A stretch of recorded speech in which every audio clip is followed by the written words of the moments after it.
E aí pessoal, professor Gessé aqui. Vou trazer orientações para início de estudos do capítulo 4, que trata sobre ciclos biogeoquímicos, certo? Então, esse capítulo ele fala sobre a circulação das substâncias químicas na natureza, como os seres vivos e os ecossistemas interagem com essas substâncias químicas a ponto delas estarem circulando e se reciclando na natureza ao longo do tempo. Então a gente tem aqui, por exemplo, essa imagem, né? Esses raios sendo formados e sendo lançados na crosta terrestre.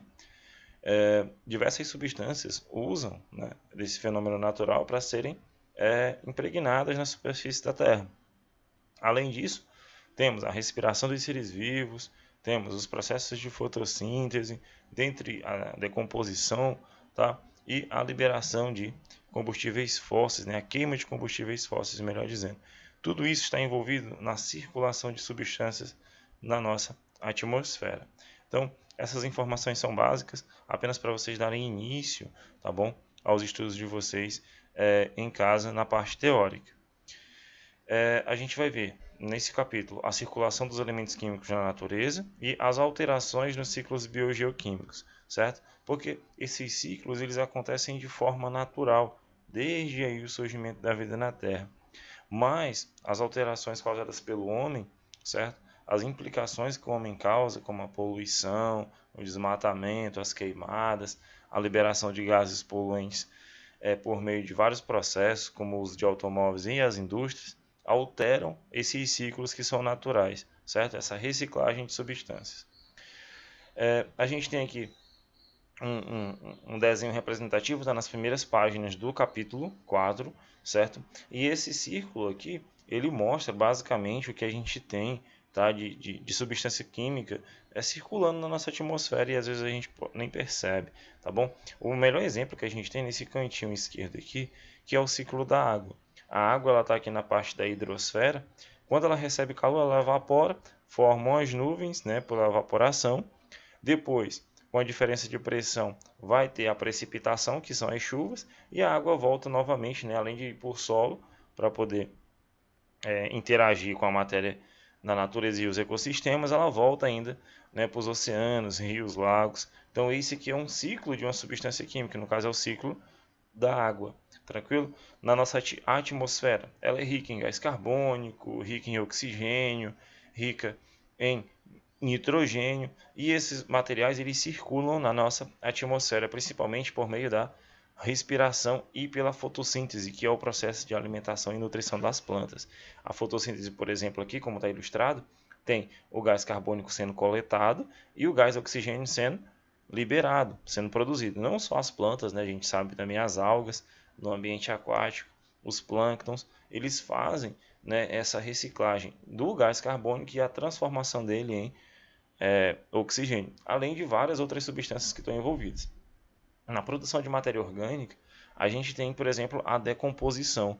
Tu tem a matéria orgânica, como as plantas, os animais. Quando eles morrem, eles sofrem um processo de decomposição. E esses nutrientes eles vão para o solo. Então, já é um outro exemplo de circulação dos elementos químicos na natureza, certo? Então, a gente tem a água, tem o gás carbônico, tem o gás oxigênio, tem a matéria orgânica que forma todos os seres vivos. Então, todos esses materiais vão ser estudados separadamente durante os nossos estudos do capítulo 4 aqui para a turma do sétimo ano. Nós temos o primeiro ciclo, que no caso é o ciclo do carbono. Tá? De forma bem resumida, a gente tem o gás carbônico na nossa atmosfera, que no caso é conhecido como CO2 por vocês também, é o gás carbônico, que é o nome dado a ele, o nome mais simples dado a ele, é um óxido. E aí, galera, esse gás carbônico ele é coletado, ó, primeiramente aqui pelas plantas, certo? Ele é coletado pelas plantas num processo de fotossíntese, tá bom? De forma bem básica. E esse gás carbônico é coletado e é liberado oxigênio que vai ser usado na respiração dos animais, tá? A nossa respiração, tá bom? Boa parte da nossa respiração também, né, é coletado oxigênio que vem da fotossíntese, ó, produzida através do ambiente aquático, né, das algas, tá bom? Dos animais que vivem aqui, cianobactérias, por exemplo, elas liberam oxigênio através do processo de fotossíntese, não só as plantinhas como a gente tem aqui, né? Às vezes a gente pensa que o oxigênio é liberado apenas das plantas, não. Ele também é liberado aqui do ambiente aquático através da fotossíntese feita pelas algas, alguns tipos de algas que fazem fotossíntese. Além disso, nós temos os animais que utilizam o oxigênio liberado na fotossíntese, tá bom? Para poder fazer a respiração. Então, esse gás carbônico, como é o ciclo do carbono e é o CO2 que contém carbono, ele é coletado na natureza pelos seres vivos através do processo de fotossíntese. E aí ele tende a voltar novamente para a atmosfera. Professor, então como eu consegui coletar ele pela fotossíntese, como é que ele vai voltar? Ele vai voltar pela queima de combustíveis fósseis, que são ricos em carbono. Quando ele é queimado, ele é liberado na forma de fumaça, tá bom? Pela respiração e pela decomposição, tá? A respiração de alguns animais, existe aí a liberação, tá, de gás carbônico. A nossa respiração, por exemplo, também dos seres humanos e de vários outros animais, quando a gente inspira oxigênio, a gente expira gás carbônico, então ele vai voltar novamente para a natureza, tá bom? Pelas queimadas, né, a liberação de fumaça, que é gás carbônico, tá bom? E pela decomposição. Então são vários fatores. Tem um fenômeno natural muito importante que você pode atrelar ao ciclo do carbono, que no caso é o carbono liberado pelos vulcões, pela atividade vulcânica. Então é uma forma natural, tá bom? Queimada, queima de combustíveis fósseis já são ações causadas pelo homem, tá bom? Já uma forma natural de devolver o carbono é pela atividade vulcânica e também pela decomposição dos seres vivos, certo?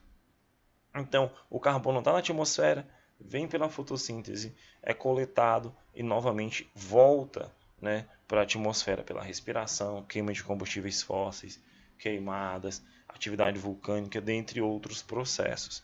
Tranquilo? Então, o ciclo do carbono é basicamente isso. Então, quando você vê gás carbônico sendo coletado, sendo liberado novamente através de respiração, você já está associando ele ao ciclo do carbono. Você vê que ele tem uma circulação constante aqui na natureza. Então, esse é o primeiro ciclo biogeoquímico, certo? Para que a gente não fique muito longo, espero que vocês façam esse esquema de forma mais simples, como um mapa mental no caderno de vocês, para que vocês possam ter uma orientação de estudo. E qualquer dúvida, vem me perguntar. Nas próximas aulas, a gente vai estudar o ciclo do oxigênio, o ciclo do nitrogênio, do enxofre e as alterações. Só que de forma bem devagar, para que a gente possa entender isso da melhor forma possível. Qualquer dúvida é só entrar em contato comigo. Forte abraço e até a próxima aula.